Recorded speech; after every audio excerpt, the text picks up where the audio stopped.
अब मैं दावत खिताब देने जा रहा हूँ। हजरत अल्लामा मौलाना प्रोफेसर डॉक्टर मोहम्मद उमर फैज कादरी आप तशरीफ लाएं और अपने खूबसूरत बयान से, अपने खूबसूरत अंदाज में हमारे कुलूब व अज़हान को मुनव्वर फरमाएं। अब आपने मुझे नारे से ये सबूत देना है कि ये जो पूरी मस्जिद ऊपर तक गली तक छत से भरी हुई है, आपने बताना है कि हम हजरत अल्लामा का खिताब सुनने के लिए बेताब है। नारे तकबीर। इतना मतलब है अद्धे सुनना सन बाकियां भूख लगी है। मैंने तो खिताब दी भूख लगी है तो तुलबान भी हुण अगो नहीं पता। नारे रिसाल इंज नहीं भाई, इंज नहीं, खिताब सुनना ना हजरत अल्लामा। मैं कहता हूँ पूछना जरा कि किस तरह यहाँ पहुंचे। नारे रिसाल, नारे रिसाल, अहमदे मुस्तफा, चेहराए बद्दुहा, पत्ती पत्ती फूल फूल, अंजमने इश्क़े मदीना, मदरसा इश्क़े मदीना, जामिया इश्क़े मदीना, उस्ताज़ी मुकर्रम।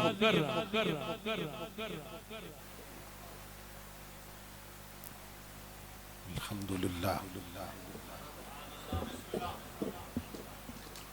अल्हम्दुलिल्लाहिल्लज़ी ज़य्यनन नबिय्यीन बिहबीबिहिल मुस्तफ़ा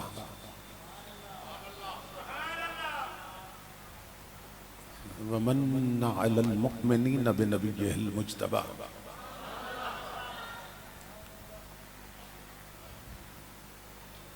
अस्सलातु वस्सलामु अला सय्यदिना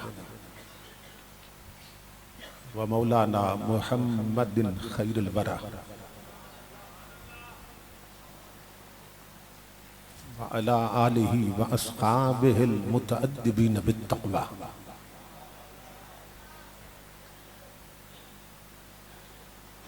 अम्मा बअद,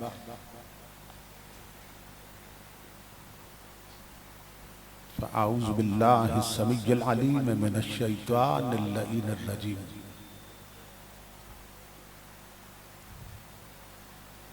बिस्मिल्लाहिर रहमानिर रहीम।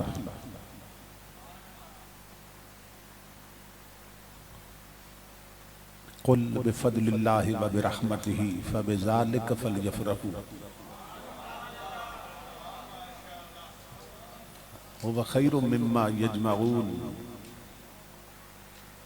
सदक़ल्लाहु मौलानल अज़ीम। इन्नल्लाह व मलाइकतहु युसल्लूना अलन नबी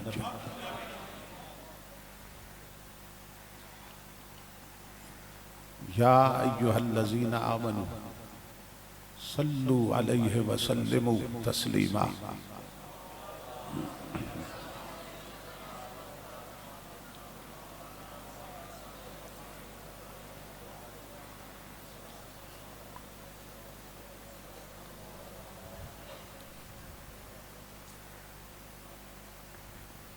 लाइके सद एहतराम सरमाया बिल्लत यादगार असलाफ उस्ताजुल उलमा हजरत अल्लामा हाफिज अब्दुल हलीम नक्शबंदी साहिब दामत बरकातु मुलालिया, दीगर मुअज़्ज़ज़ मशाइख़ व उलमाए किराम और मुअज़्ज़म हाज़िरीन व सामीईन, अल्लाह रब्बुल इज़्ज़त का लाख लाख शुक्र है कि जिसने अपनी तौफ़ीक़ ख़ास से आपको और मुझे आज की इस अज़ीमुश शान, अज़ीमुल मक़ासिद और कसीरुल बरकात ज़ू जिहतैन कॉन्फ्रेंस में हाज़िरी का शरफ़ अता किया और अपना और अपने महबूब मुकर्रम सल्लल्लाहु ताला अलैहि वसल्लम का ज़िक्र पाक और पैगाम अज़ीम सुनने और सुनाने की तौफ़ीक़ अता फ़रमाई। इस अजीम शान प्रोग्राम के इनेकाद पर मैं आप तमाम हजरात की खिदमत में बिलउमूम और खतीब इस्लाम उस्ताजुल उलमा बिरादर अजीज हजरत अल्लामा कारी मोहम्मद बशीर ज़िया साहिब ज़ीद मजदो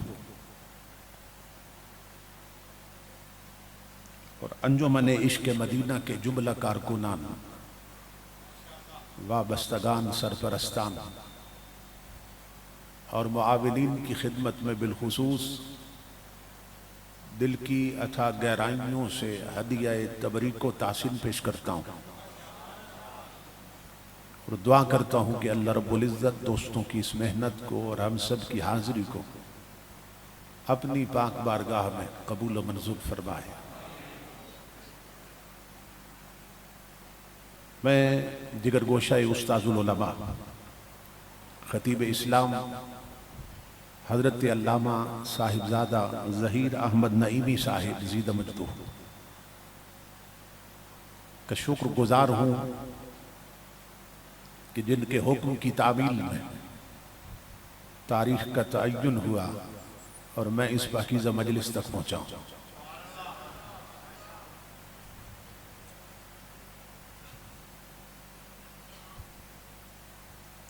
आज रास्ते बंद होने की वजह से पहुंचने में कुछ ताखीर हुई,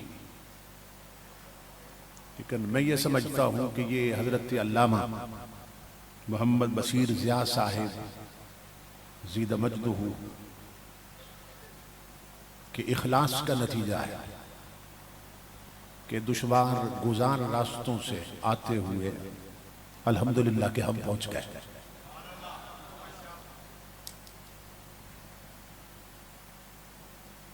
खुशबख्त और खुश नसीब होते हैं वो लोग जिन्हें अल्लाह रब्बुल इज़्ज़त इस तरह की पाकीज़ा मजालिस में हाज़िरी का शरफ अता करता है। इन मजालिस में खुद आया नहीं जाता बल्कि बुलाया जाता है। बहुत से लोग बहुत करीब रह के भी नहीं आते और बहुत से लोग बहुत दूर से पहुंच जाते हैं। कई अमीर नहीं आते मगर गरीब पहुंच जाते हैं। कई बड़ी उम्र के नहीं आते मगर छोटी उम्र के बच्चे पहुंच जाते हैं। बज़ाम खीश कई पढ़े लिखे नहीं आते मगर अनपढ़ आ जाते हैं।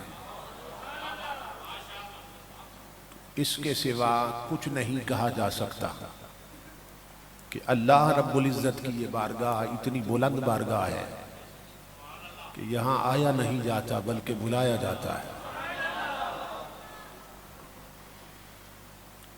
और ये भी उसूल है कि जब बुलाया जाता है फिर नवाजा भी जाता है।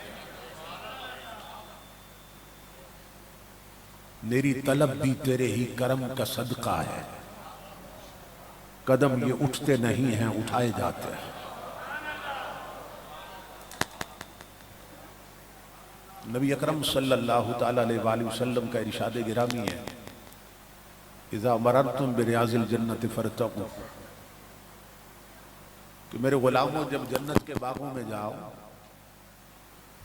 जब बागाते जन्नत में जाओ तो फिर अपनी खुराक ले लिया करो। असहाब रसूल ने हैरान होकर पूछा, वमा रियाज़ुल जन्नत या रसूल अल्लाह सल्लल्लाहु अलैहि वसल्लम, या रसूल अल्लाह सल्लल्लाहु अलैहि वसल्लम इस दुनिया में वो जन्नत के बाग कौन से हैं? तो नबी अकरम सल्लल्लाहु ताला अलैहि वसल्लम ने इरशाद फरमाया, मजालिसुल ज़िक्र व फी रिवायतिन मजालिसुल उलमा, फरमाया मेरी शरीयत के उलमा की महफिलें और अहले ज़िक्र की महफिलें ही जन्नत का बाग होती हैं। इस हदीस रसूल के मुताबिक इस वक्त हम जन्नत के बाग में हैं। ये बाग जन्नत है, अगरचे दिखाई नहीं देता। अल्लाह रब्बुल इज़्ज़त दिखा सकता है मगर नहीं दिखाता। गोया वो फरमाता है कि मैं दिखा के मनवाना ही नहीं चाहता, मैं हर शे अपने हबीब से सुनवा के मनवाना चाहता हूं। अगर तुमने देख के माना तो वसीला तुम्हारी आंखें बनेगी, और सुन के माना तो वसीला मेरा रसूल बनेगा। तो खुशबख्त हैं जो घर छोड़कर, बाजार छोड़कर, अपनी गपशप छोड़कर बाग़ जन्नत में आए बैठे हैं। और ये दोहरी जन्नत, क्योंकि मस्जिदें जन्नत का हिस्सा है। नबी अकरम सल्लल्लाहु ताला अलैहि वसल्लम का इरशाद गिरामी है कि क़यामत के दिन जब अल्लाह रब्बुल इज़्ज़त इस ज़मीन को ख़त्म करना चाहेगा तो पहले फरिश्तों को ज़मीन पे भेजेगा और उन्हें हुक्म देगा कि जहाँ जहाँ मस्जिदें बनी हैं वो सब टुकड़े उठाकर मेरी जन्नत में शामिल कर दिए जाएं। तो ज़मीन के जितने हिस्से पे मस्जिदें बनी हैं ये सब टुकड़े जन्नत का हिस्सा बनने वाले हैं। तो मस्जिदें वैसे ही जन्नत है। बुजुर्ग फरमाते हैं कि जो लोग घर छोड़कर इस जन्नत में नहीं आते वो पुल सिरात से गुजर कर उस जन्नत में भी नहीं जा सकेंगे। अगर उस जन्नत में जाना है तो फिर इस जन्नत में आने की आदत बनाइए। उस जन्नत में जाना है तो इस जन्नत में आने की आदत बनाइए। मैंने मुजव्वज़ा उन्वान पर गुफ्तगू के लिए कुरान हकीम के जो अल्फाज तिलावत करने का शरफ हासिल किया है, इनमें अल्लाह रब्बुल इज़्ज़त ने फरमाया, कुल मेरे हबीब आप फरमा दीजिए, किससे? मेरे बंदों से। और क्या फरमा दीजिए? बिफज़लिल्लाहि व बिरहमतिही फबिज़ालिका फ़लयफ़रहू, कि जब अल्लाह का फजल और रहमत मिले तो फिर खुशी मनाओ। हुवा खैरुम मिम्मा यजमऊन, और तुम्हारा ये खुशी मनाना हर उस दुनियावी मालो मता से बेहतर है जिसको जमा कर रहे हो। कुल मेरे हबीब आप फरमा दीजिए मेरे बंदों से और अपने गुलामों से। अब पैगाम किसका है? अल्लाह का है। और देना किसको चाहता है? अपने बंदों को। मगर कुल कहकर अपनी बात अपने बंदों से खुद नहीं करता, अपने महबूब से करवाता है। कुल कहकर अपना पैगाम खुद नहीं देता, अपने महबूब से दिलवाता है। अल्लाह रब्बुल इज़्ज़त ये बताना चाहता है कि मैं महबूब के वास्ते के बगैर, महबूब के वसीले के बगैर जब तुमसे बात भी नहीं करता तो और क्या दूंगा महबूब के वास्ते के बगैर।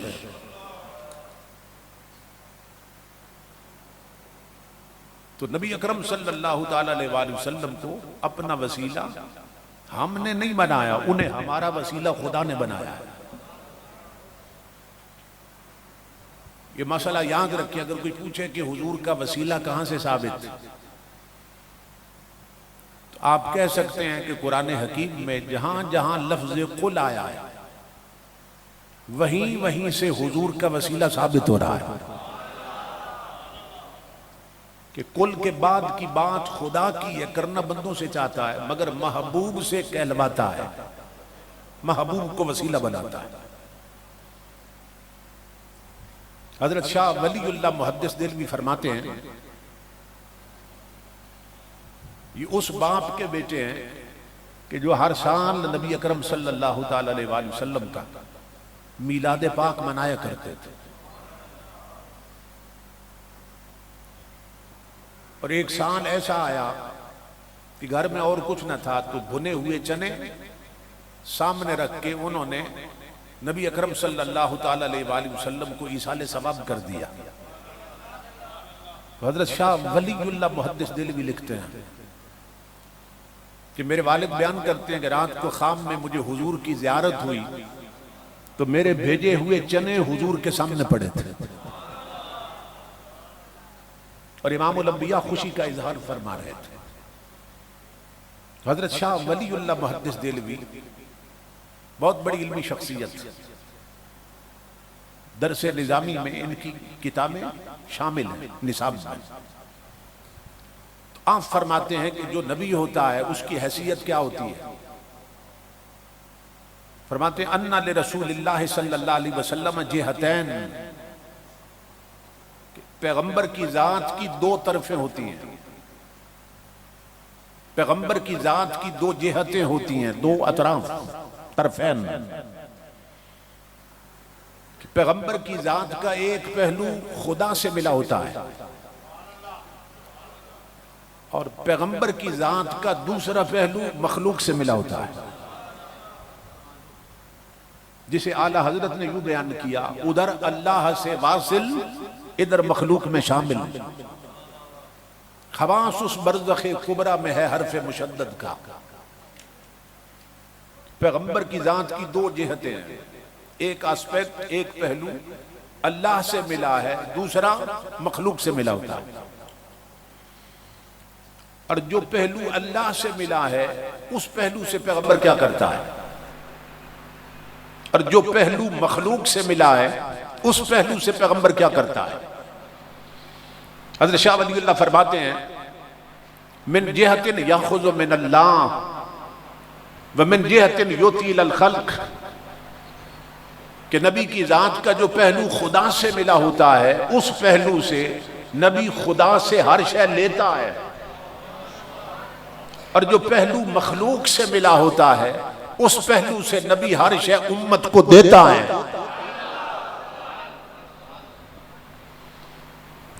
पैगंबर का ये हाथ दस्ते तलब बनकर अल्लाह की बारगाह में यूं उठा होता है, अल्लाह की बारगाह में दस्ते सवान बनकर यूं उठा होता है, और पैगंबर का ये हाथ दस्ते रहमत बनकर उम्मत के सरों पे यूं छाया होता है। पैगंबर इस हाथ से हर शय लेता है और इस हाथ से हर शय देता है। और आसान कर दूं इमामुल अंबिया के गुलामों, पैगंबर खुदा का मंगता होता है, मखलूक का दाता होता है।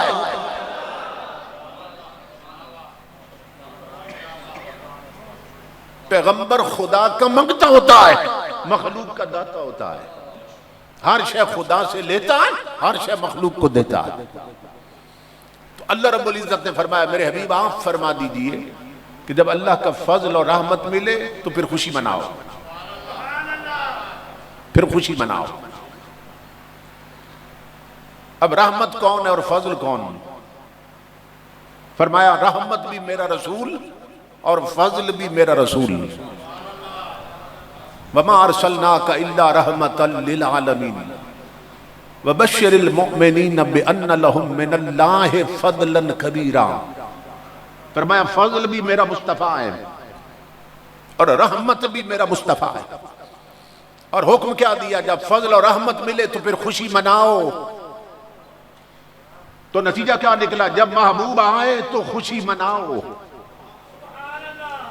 हम 12 रबीउल अव्वल को इसीलिए जश्न मनाते हैं कि दुनिया को मालूम हो जाए कि आज के दिन वजूद मुस्तफा की शक्ल में हम पे रब का फजल भी हुआ, रब की रहमत भी हुई है। हम इसलिए जश्न मनाते हैं क्योंकि अल्लाह का हुक्म है, जब अल्लाह का फजल और रहमत मिले तो फिर क्या करो, खुशी मनाओ। बाज लोग नहीं मनाते तो झगड़े की जरूरत नहीं है, वो मना नहीं सकते क्योंकि इन लफ्जों में अल्लाह रब्बुल इज्जत ने एक शर्त रखी है कि खुशी वो करे जिस पर फजल हो, खुशी वो करे जिस पर रहमत हो।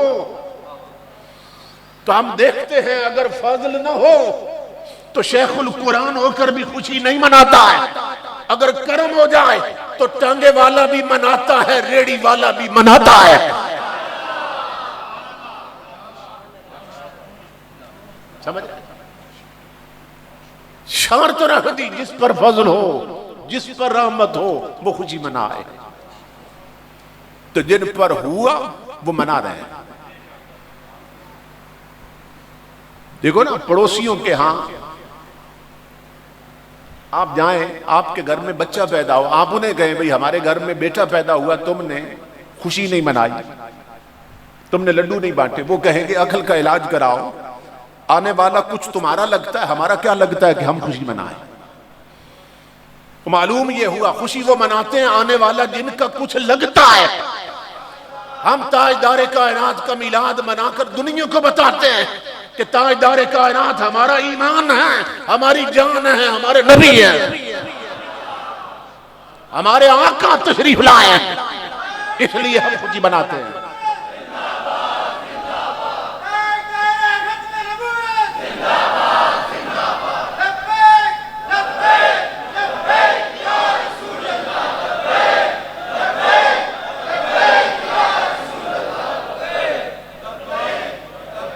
फरमाया जब अल्लाह का फजल और रहमत मिले तो फिर खुशी मनाओ, फिर खुशी मनाओ। और साथ बता दिया, किसी और से पूछने की जरूरत नहीं कि ये खुशी मनाना कैसा है। फरमाया जो जमा कर रहे हो उससे ये खुशी मनाना बेहतर है, जमा करने से खुशी मनाना बेहतर है। तो इससे ये साबित हो रहा है कि इधर अगर जमा करना है तो इस खुशी पे खर्च करना है। ये इशारा मिल रहा है कि इधर अगर जमा करना है माल तो इस खुशी पे खर्च करना है। अल्लाह बता रहा है महबूब के गुलामों का मिजाज ये होगा कि उन्हें माल जमा करके इतनी खुशी नहीं होती जितनी मुस्तफा पे लुटा के होती है। उन्हें माल जमा करके इतनी खुशी नहीं होती जितनी दीन मुस्तफा पे लुटा के होती है, जितनी मदरसों और मस्जिदों पे लुटा के होती है। माल जमा करके उन्हें इतनी खुशी नहीं होती जो महबूब के सच्चे गुलाम। तो ईमान वालों का ये मिजाज बताया जा रहा है कि ईमान वाले वो हैं कि उन्हें माल जमा करके इतनी खुशी नहीं होती जितनी मुस्तफा पे लुटा के होती है सल्लल्लाहु अलैहि वसल्लम। तो मैं कह सकता हूं कि जितना माल बैंकों में जमा है वो सारा दुनिया का इकट्ठा कर लिया जाए, अल्लाह फरमाता है वो अच्छा नहीं, मजदूर का वो 1 रुपया अच्छा है जो यार पे खर्च हो रहा है। जो जमा कर रखा है, जो जोड़ रखा है वो अच्छा नहीं, जो यार पे लुट रहा है वो अच्छा है।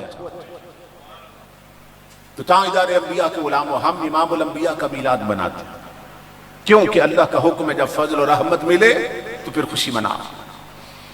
हम जितने भी आमाल सर अंजाम देते हैं ना कि जिनके बारे में ये अकीदा है कि अगर कबूल हो गए वो आमाल तो सवाब अता किया जाएगा। सवाब कब मिलता है? जब कोई अमल कबूल होता है। तो मकबूलियत के एतबार से आमाल की 2 किस्में हैं कबूलियत के एतबार से। कुछ आमाल ऐसे हैं जो ज़न्नियुल कबूल के दर्जा पर है और कुछ आमाल ऐसे हैं जो क़तईयुल कबूल के दर्जा पर है। ज़न्नियुल कबूल कौन से आमाल है कि जिनके करने वाले यकीन नहीं होता, करने वाले को यकीन नहीं होता कि मेरा ये अमल अल्लाह ने कबूल कर लिया, गुमान रहता है, जन रहता है। जन कहते हैं गुमान कि हो सकता है अल्लाह ने कबूल कर लिया और हो सकता है रद्द हो जाए। तो जिन अमलों के करने पर गुमान रहता है ना उन्हें कहते हैं ज़न्नियुल कबूल अमाल। और कुछ अमाल ऐसे हैं जो क़तईयुल कबूल के दर्जा पे है। क्या मतलब? वो अमल कभी रद्द नहीं होते, वो अमाल कभी रद्द नहीं होते। जिंदगी भर नमाज पढ़ने वाला यकीन से कह सकता है मेरी नमाजें मकबूल है। अमल बहुत बड़ा है, सबसे बढ़कर इसकी ताकीद आई है। मगर जिंदगी भर नमाज पढ़ने वाला यकीन से नहीं कह सकता मेरी नमाजें मकबूल है। जिंदगी भर ज़कात देने वाला यकीन से कह सकता है मेरी ज़कात मकबूल है। अमल बहुत बड़ा है मगर जन के दर्जा पे है। जिंदगी भर हज करने वाला 40, 50, 60 हज कर लिए वो कह सकता है मेरे हज मकबूल है। हज अमल बहुत बड़ा है मगर जन के दर्जा पे खड़ा है। जिंदगी भर रोजे रखने वाला साहिबुद्दहर क्यों न बन जाए वो कह सकता है मेरे रोजे मकबूल हैं, अमल बहुत बड़ा है, मगर जन के दर्जे पे खड़ा है। इमामुल अंबिया के गुलामों, दो अमल हैं जो कभी रद्द नहीं होते। मुमकिन है नमाजी की नमाजें रद्द हो जाएं, हाजी के हज रद्द हो सकते हैं, ज़कात देने वाले की ज़कात ठुकराई जा सकती है, रोजे रखने वाले के रोजे रद्द हो सकते हैं, पेशानी पर बने हुए सजदों के दाग ठुकराए जा सकते हैं, जिंदगी भर की तबलीग दीन रद्द हो सकती है, मगर दो अमल कभी रद्द नहीं होते। न मुस्तफा पर दरूद रद्द होता है, न मुस्तफा का मिलाद रद्द होता है।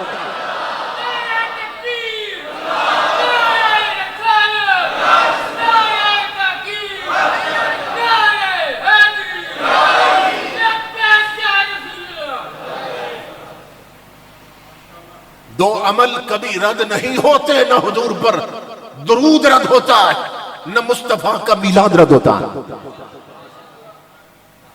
इसका सबब क्या है? नमाजें रद्द क्यों हो सकती हैं, दरूद रद्द क्यों नहीं होता?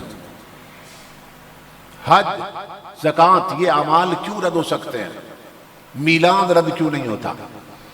तो सूफिया ने इसका जवाब दिया कि अल्लाह रब्बुल इज्जत हमें नमाज का हुक्म देता है, मगर खुद नमाज पढ़ता है। वो हमें हज का हुक्म देता है, वो खुद हज करता है। वो हमें ज़कात का हुक्म देता है, खुद ज़कात देता है। और ये भी उसका करम है कि वो ज़कात नहीं देता। क्यों? फरमाया ज़कात हिसाब से दी जाती है, ज़कात हिसाब से दी जाती है। तुम बंदे हो, तुम हिसाब से दो। मैं रब्बे मुस्तफा हूं, मैं यार के गुलामों को बेहिसाब देता हूं।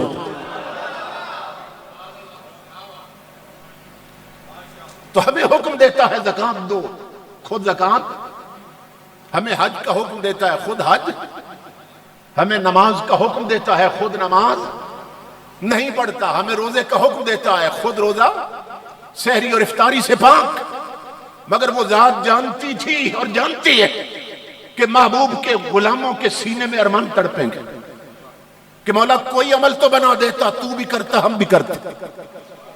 और हमारे लिए बड़े फख्र की बात होती कि आज हमने वो काम किया जो हमारा खुदा भी करता है। तो फिर आवाज आने लगी, मेरे बंदो, नमाजें तुम पढ़ो, मैं नहीं पढ़ता। रोजे तुम रखो, मैं नहीं रखता। हज तुम करो, मैं नहीं करता। ज़कात तुम दो, मैं नहीं देता। अगर किसी अमल में मेरे साथ मिलना चाहते हो तो मेरे हबीब पर दरूद तुम भी पढ़ो, मैं भी भेज रहा हूं। यार का मिलाद तुम भी मनाओ, मैं भी मना रहा हूं। तो अल्लाह ने महबूब का मिलाद सबसे पहले खुद बनाया है, और अल्लाह ने महबूब पर सबसे पहले दरूद सलाम खुद भेजा है। और सैयदना फारूक आज़म रजी अल्लाह तआला अन्हु, जो मुराद रसूल भी हैं, दामाद बतूल भी हैं, उन्होंने बड़ी फतेह की बात की।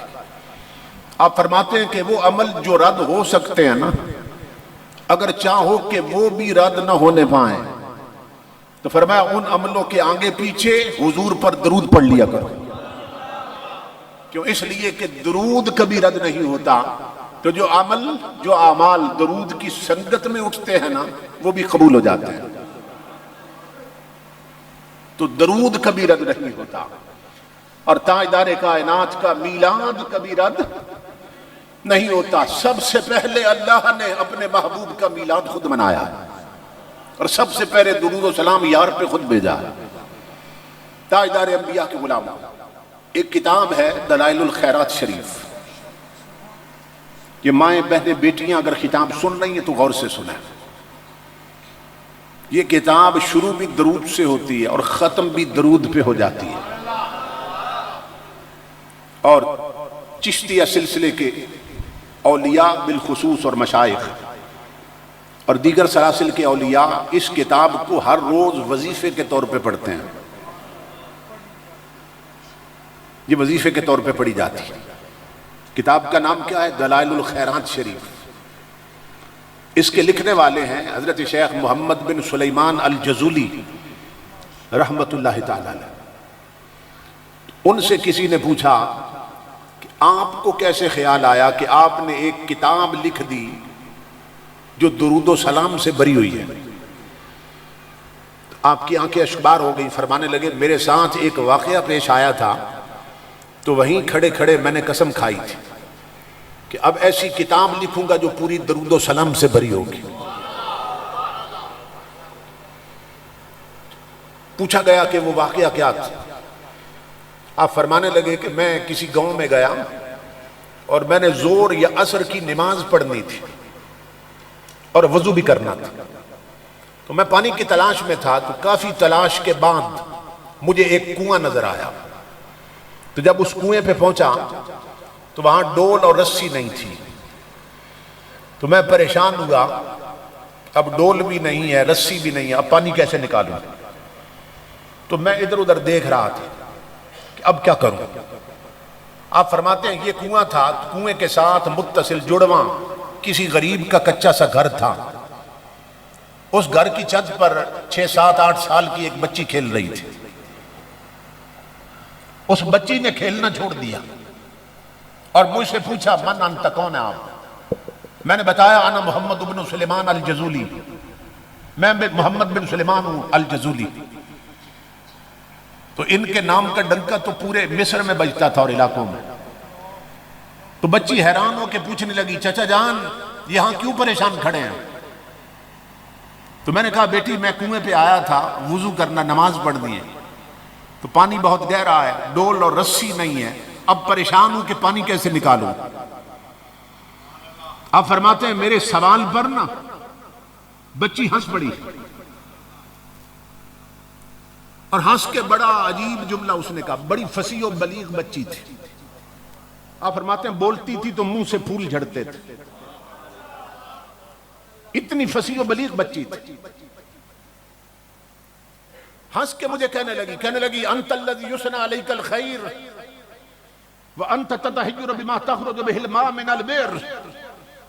कहने लगी चाचा बड़े अफसोस की बात और बड़े ताज्जुब की बात, आपकी विलायत के डंके बस्तियों में बज रहे हैं और कुएं से पानी भी नहीं निकलता।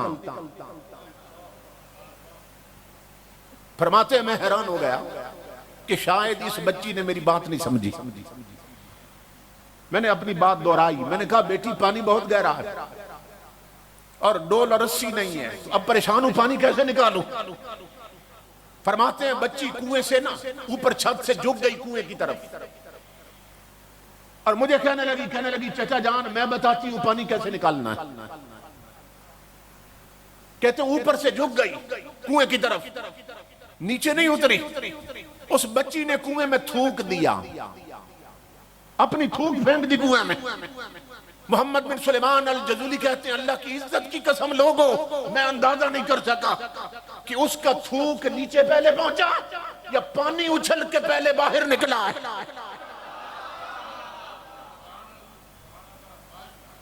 कुआं फवारा बन गया। बच्ची हंस के कहने लगी चाचा जान अब कर ले वुजू, पानी क्यों निकालते हैं? आप फरमाते हैं मुझे तो वुजू भूल गया।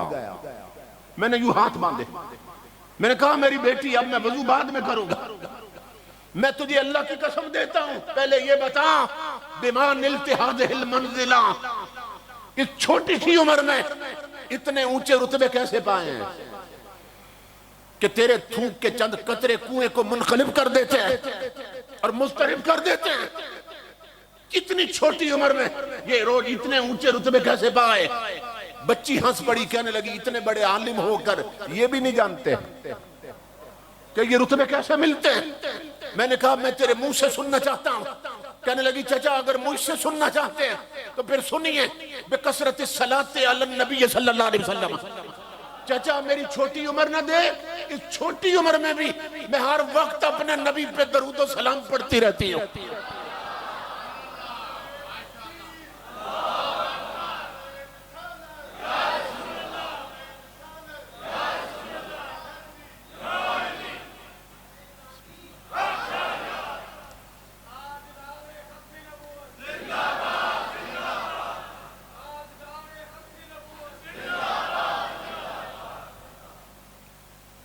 कहने लगी चाचा जान मेरी छोटी उम्र न देखिए, इस छोटी उम्र में भी मैं हर वक्त अपने नबी पे दरूद और सलाम पढ़ती रहती। मैं खाना भी खाऊं तो अपने नबी पे दरूद और सलाम पढ़ती रहती। मैं सहेलियों में खेलती हूं तब भी नबी पे दरूद और सलाम पढ़ती रहती। और चाचा जो जुबान हर वक्त मुस्तफा पे दरूद और सलाम पढ़ती रहे उसमें ये तासीरें आ ही जाती हैं। अब कर ले मुझे। आप फरमाते हैं कुआं फवारा बना हुआ था, पानी बाहर निकल रहा था, तो मैं जब वुजू के लिए झुका ना कुएं की तरफ, उसने फिर मुझे आवाज दी। कहने लगी चचा जानते हैं वो कौन है कि जिन पर दरूद पढ़ के ये रुतबा मिलता है? मैंने कहा मैं जानता तो हूं मेरी बेटी, मगर लगता है पहचानती तू ज्यादा है उन्हें। मैं तेरे मुंह से सुनना चाहता हूं। आप फरमाते हैं बच्ची फिर बोली तो मुंह से फूल जड़े। कहने लगी चचा वो है इज़ा मशाफिल बरिल अकफर तअल्लक़तिल वहूशु बिअज़यालि।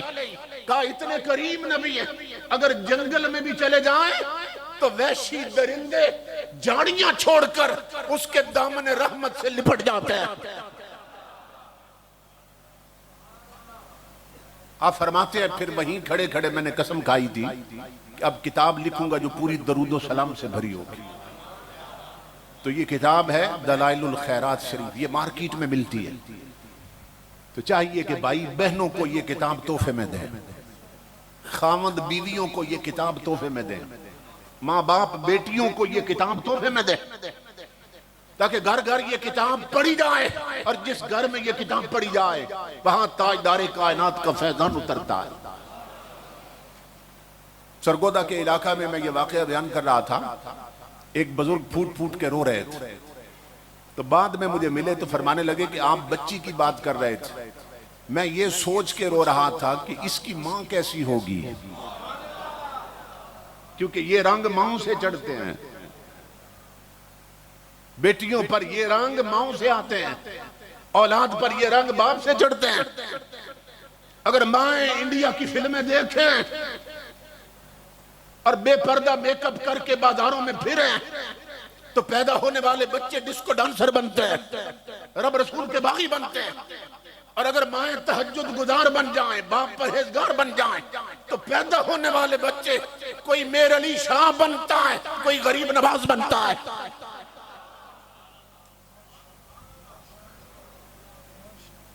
मेरी माँ बहनों बेटियों जवानों बुजुर्गों, ये रंग माँ और बाप की तरफ से चढ़ते हैं। अगर माएं फिल्में देखे और बाजारी औरतें बन के रहे तो घर में हुजूर की शरीयत नहीं होती, सरों से दुपट्टे उतर जाते हैं, बेपर्दगी आती है, बेहयाई आती है, आंखों से हया छिन जाता है। इसलिए हमें चाहिए घर घर इस किताब का विर्द हो, ताकि घर घर ताजदारे मदीना का फैजान उतरे। नबी अकरम सल्लल्लाहु तआला अलैहि वसल्लम का इरशाद गिरामी है, आपने फरमाया चार में से बनना, पांचवा न बनना वरना हिलाक हो जाओगे। क्योंकि जलसा दस्तारे फजीलत भी है। अभी आप देखेंगे कि इख्तिताम पर कुछ खुशनसीब बच्चों को नाम लेकर अलग बुलाया जाएगा और उनके सर पे फजीलत की पगड़ियां सजाई जाएगी। ये एक मंजर है जो हम कयामत को भी देखेंगे, लेकिन वो अपने हिसाब से होगा। जिस तरह भरी मजलिस में से चंद बच्चों को अलग कर दिया जाएगा ना, इसी तरह भरी क़यामत में से चंद लोगों को अलग कर लिया जाएगा। तो इनके सर पे फजीलत की पगड़ियां बांधी जाएंगी। तो ये जलसा दस्तारे फजीलत भी है। तो ये तवज्जो तलब बात है कि ये जो पगड़ियां सर पे बांधी जाती हैं, इसको दस्तारे फजीलत क्यों कहते हैं? दस्तारे करामत क्यों नहीं कहते? या दस्तारे शराफत क्यों नहीं कहते? दस्तारे फजीलत क्यों कहते हैं? क्योंकि शराफत और फजीलत और करामत हमारे यहां ये आम लफ्ज बोले जाते हैं, मगर लोग जानते नहीं कि इन्हें अप्लाई कहां कहां करना है। तो करामत कुरान कहता है तकवा से नसीब होती है। करामत तकवा से नसीब होती है और शराफत नसब से नसीब होती है। शराफत नसबी जिसको कहते हैं, तो शराफत नसब से नसीब होती है और फजीलत इल्म से नसीब होती है। इसको दस्तारे फजीलत क्यों कहते हैं? ताकि दुनिया को मालूम हो जाए कि फजीलत हमेशा इल्म से नसीब होती है। एक अंग्रेज मुफक्किर कहता है, वो कहता है war among nation is fought in classrooms.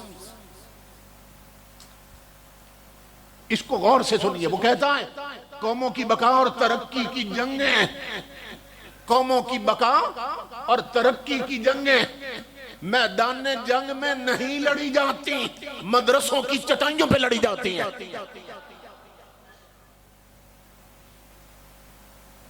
जिस कौम के बच्चे मदरसों की चटाइयों पर बैठकर मोहम्मद अरबी का कुरान पढ़ रहे हो, दीन सीख रहे हो, दुनिया की ताकत उस कौम को मिटा नहीं सकती। फजीलत हमेशा इल्म से नसीब होती है।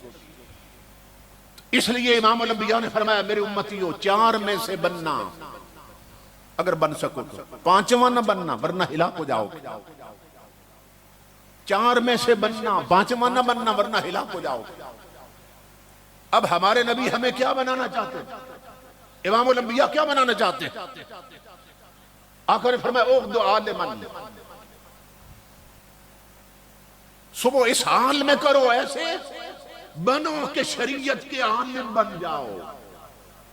बन सको तो मेरी शरीयत के आलिम बन जाओ। ये पहला मुतालबा था हुजूर का पूरी उम्मत से कि चार में से बनना, पांचवा ना बनना वरना हिलाक हो जाओगे। तो पहला मुतालबा क्या था? बन सको तो शरीयत के आलिम बनना। अब बड़े बड़े खानदान हैं और बड़ी बड़ी बिरादरियां हैं, मगर बड़ी बड़ी बिरादरियों में एक बंदा भी शरीयत का आलिम नहीं मिलता। कई खानदान ऐसे, और हुक्माए इस्लाम फरमाते हैं कि जिस खानदान और बिरादरी में शरीयत का आलिम न हो वो बिरादरी जिंदों की नहीं मुर्दों की बिरादरी होती है। इतना बड़ा खानदान है और शरीयत का आलिम कोई नहीं, तो वो जिंदा नहीं खानदान, वो मुर्दों का खानदान है। इमाम गजाली जैसी शख्सियत फरमाती है। तो ताजदार अंबिया ने फरमाया बन सको तो शरीयत के आलिम बनना, और आलिम का मकाम समझाया हुजूर ने। फरमाया जिसे आलिम दीन कहते हो वो कहां से निकला है, और जिसे सैयद कहते हो वो कहां से निकला। एक हदीस पाक में इमाम अल-अंबिया ने फरमाया खुलिक़तिस सादातु मिन सुल्बी व खुलिक़ल उलमाउ मिन सदरी। इमाम अल-अंबिया फरमाते जिन्हें सैयद कहते हो वो मेरी पुश्त से निकले, जिन्हें आलिम कहती हो वो नबी के सीने से निकले।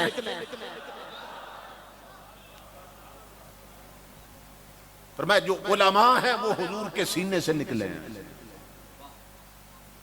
तो फिर उस सैयद जैसा कौन जो सैयद भी हो और आलिम भी हो? फिर उस सैयद जैसा कौन जो सहीउल अकीदा सैयद भी हो और आलिम भी हो, जिसको नबी अकरम सल्लल्लाहु ताला अलैहि वसल्लम की पोस्ट का फैज भी मिला, जिसको हुजूर के सीने का फैज भी मिला। आका फरमाते बन सको तो शरीयत के आलिम बनना, औ मुतअल्लिमन, अगर आलिम न बन सको तो फिर किसी आलिम के कदमों में बैठने वाले तालिब इल्म बने रहना। फिर क्या करना? आलिम के कदमों में बैठने वाले तालिब इल्म बने रहना, शरीयत का इल्म हासिल करते रहना। ये इतना जरूरी है जिसको हमने फरामोश कर रखा है कि दाता साहब लिखते हैं और इमाम राजी ने लिखा कि नबी अकरम सल्लल्लाहु ताला अलैहि वसल्लम की बारगाह में एक जवान बैठा था, मोहब्बत भरी गुफ्तगू हो रही थी। तो जिब्राइल अमीन आए और आके अर्ज की अल्लाह के हबीब ये जो जवान आपके कदमों में बैठा है इसकी जिंदगी के चंद मिनट बाकी रह गए, ये फौत होने वाला है, ये मरने वाला है। इमामुल अंबिया की आंखें अश्कबार हो गई। आपने उस जवान को बता दिया कि तेरी जिंदगी के चंद मिनट बाकी रह गए, तू फौत होने वाला है। वो कुर्बान जाएं जिनकी तरबियत हुजूर ने की थी। वो पहले थोड़ा दूर बैठा था, जब मौत का सुना हुजूर के और करीब हो गया कि मेरी जिंदगी के चंद मिनट रह गए। आका के कदमों पे हाथ रख के अर्ज की, अल्लाह के हबीब, अब मां से पूछने जाऊं मुझे क्या करना, अब बाप से पूछने जाऊं मुझे क्या करना। नहीं मेरे आका, मेरी जिंदगी के चंद मिनट रह गए, अब मैं अपने रसूल से पूछूंगा मुझे क्या करना। इसलिए मैं जानता हूं कि मेरी मां इतनी मेहरबान नहीं जितना मेरा रसूल मेहरबान है, मेरा बाप इतना शफीक नहीं जितना मेरा नबी मुझ पे शफीक। आका आप बताइए मुझे क्या करना चाहिए। सुनो गौर से इमामुल अंबिया के गुलामों, उसकी जिंदगी के चंद मिनट रह गए थे, आका से पूछ रहा है मैं क्या करूं इन मिनटों में। इमामुल अंबिया ने फरमाया अगर अपने नबी से मशवरा ले रहा है तो फिर इश्तगिल बित्ताल्लुम, ऐ मेरे जवान जिंदगी के चंद मिनट रह गए, ऐसा कर शरीयत के जो मसले मालूम नहीं तू पूछता जा, मैं तुझे जवाब देता जाता हूं। क्या मतलब, जिंदगी के आखिरी चंद मिनट भी शरीयत सीखने में गुजार दे। ये तेरा आखिरी वक्त है, शरीयत सीख ले जितनी सीख सकता है। अब मुझे बताइए कि उसके पास सीखने का वक्त तो था जो चंद मिनट बाकी था, क्या अमल का वक्त भी था कि सीख कर अमल करेगा? अमल करने का वक्त था उसके पास, सिर्फ सीखने का वक्त। तो इमामुल अंबिया ने सीखने की फजीलत बता दी। ताजदार अंबिया बताना चाहते हैं कि सबसे अफजल काम नबी की शरीयत सीखना है और सबसे बड़ी इबादत ही ताजदार अंबिया की शरीयत सीखना है। तो हम में से कितने हैं जो हुजूर की शरीयत सीखते हैं? तो आका ने फरमाया नंबर 2, आलिम न बन सको तो शरीयत के आलिमों के कदमों में बैठने वाले तालिब इल्म बने रहना। औ मुस्तमिअन, तीसरी चीज फरमाया अगर आलिम भी न बन सको, तालिब इल्म भी न बन सको तो फिर क्या करना? गवैये न सुनना, गुलकार न सुनना, फिर गाने न सुनना, फिर जहां शरीयत के उलमा बोलते हो वहां जाके उन्हें सुनने वाले बनना। आज हमारी मेजॉरिटी अक्सरियत गुलकारों के पीछे चल गई, पीछे लग गई। आज हमारी मेजॉरिटी गाने सुनती है, उलमा को नहीं सुनती। और इमामुल अंबिया ने फरमाया आलिम भी न बन सको, तालिब इल्म भी न बन सको। ऐ मेरे उम्मतियों, फिर उनको सुनना कि जिनकी जुबान खुलती है, या रब का कुरान पढ़ते हैं या मुस्तफा का फरमान पढ़ते हैं, फिर उन्हें सुनने वाले बनना। और नंबर 4 इमामुल अंबिया ने फरमाया औ मुहिब्बन, अगर आलिम भी न बन सको, तालिब इल्म भी न बन सको, उलमा को सुनने वाले भी न बन सको तो फिर कम से कम इतना करना, जहां शरीयत के उलमा बोलते हो, जहां रहते हो उनसे मोहब्बत करने वाले बनना। फरमाया शरीयत के आलिमों से प्यार करने वाले बनना। क्यों? इसलिए कि ये नबी की विरासत के अमीन है, ये ताजदार कायनात के वारिस हैं और इन्हीं से ताजदार अंबिया की विरासत बढ़ती है। तो ये 4 चीजें इमामुल अंबिया ने फरमाया। हुजूर गौसे आजम रजी अल्लाह ताला अन्हु, आपने जब मदरसा बनाया था ना, हर दौर में बदनसीब लोग होते हैं। आप अंदाजा करें कि मदरसा बनाए गौसे आजम और पढ़ाएं भी गौसे आजम और फिर भी लोग ना आए और बच्चे ना भेजें दीन सीखने के लिए। ऐसे लोग जब गौसे आजम को मिल जाते थे ना कहीं पे, आप बाजू पकड़ के झटका देते थे और क्या फरमाते जुबान से? फरमाते या कलील अल-अक्ल बैतु का दजलते व तमूतु अत्शाना। फरमाते अकल के अंधे और रहता दरिया पे है फिर भी प्यासा मर रहा है। रहता दरिया पे है फिर भी प्यासा मर रहा है कि यहां मेरे मदरसे की शक्ल में चश्मे फैज़ मुस्तफा जारी है और ताजदार कायनात का फैज बट रहा है, हुजूर का इल्म दीन बट रहा है और फिर भी तू प्यासा मर रहा है। इश्क मदीना मदरसा बना, इश्क मदीना।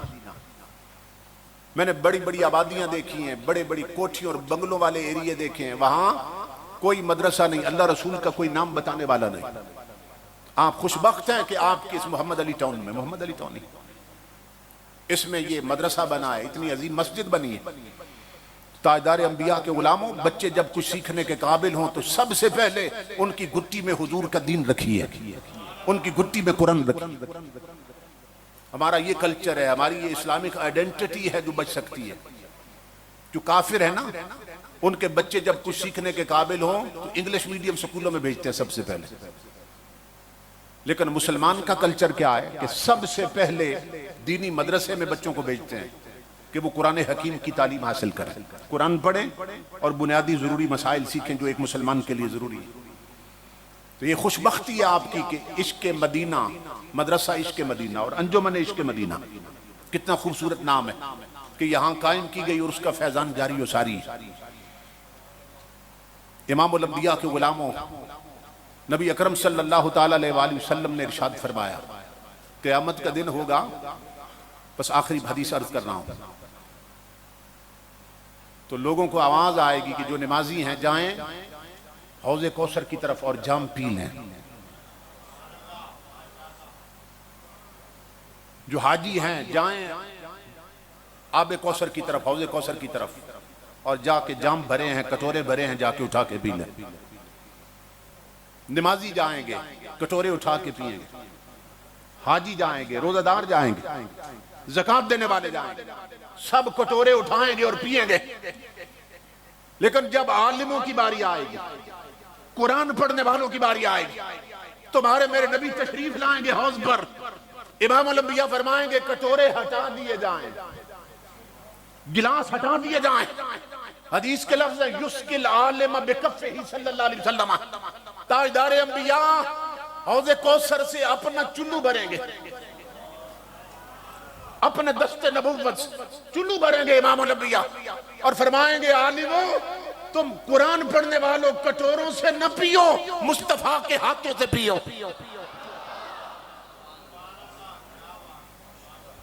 तो कुरान पढ़ने वाले, हुजूर का दीन पढ़ने वाले, वो कटोरों से नहीं, वो अपने होंठ हुजूर के दस्ते मुबारक से लगाएंगे और हुजूर अपने चुल्लू से उन्हें पानी पिलाएंगे हौज़े कौसर। इसलिए ताजदार कायनात के गुलामों, घर में कम से कम एक बच्चा ऐसा हो जो ताजदार कायनात के दीन का मुहाफिज बन जाए, हाफिज हो, आलिम दीन हो। कोई एक बच्चा तो हुजूर के दीन को पेश कर। वक्त गुजरता जा रहा है, जिंदगी गुजरती जा रही है, इस्लाम पर कड़ा वक्त आ रहा है, दुश्मन ताकतें इस्लाम को मिटाना चाहती, हमारी जिंदगी से इस्लामी कदरों को निकालना चाहती। इसलिए इमामुल अंबिया के गुलामों, अपने बच्चों की गुट्टी में कुरान रखो, बहु बेटियों का लिबास और पर्दा इस्लामी बनाओ, अपने पांव को मस्जिदों के रास्तों पे चलने का आदी बनाओ, शादियों पर ढोलक मत बजाओ, गाने मत चलाओ, खुदा तौफीक दे तो जिक्र मोहम्मदी की महफिल सजाओ ताकि तुम्हारी शादी की खुशियों में हुजूर भी शरीक हो जाएं। इन मदरसों के साथ ताउन करो, 1 रुपए की तौफीक हो या 1 लाख रुपए की, सबसे पहला हक है अहले सुन्नत के इन मदरसों का। इसलिए कि हमारे मदरसों को दूसरे मुल्कों से एड नहीं आती, ये आप हजरात के ताउन से चल रहे हैं। जिन्हें अल्लाह ने बेटे दिए बेटे पेश करें, जिन्हें मालो दौलत दिया मालो दौलत पेश करें। अल्लाह रब्बुल इज़्ज़त इस मदरसा को आबाद रखे।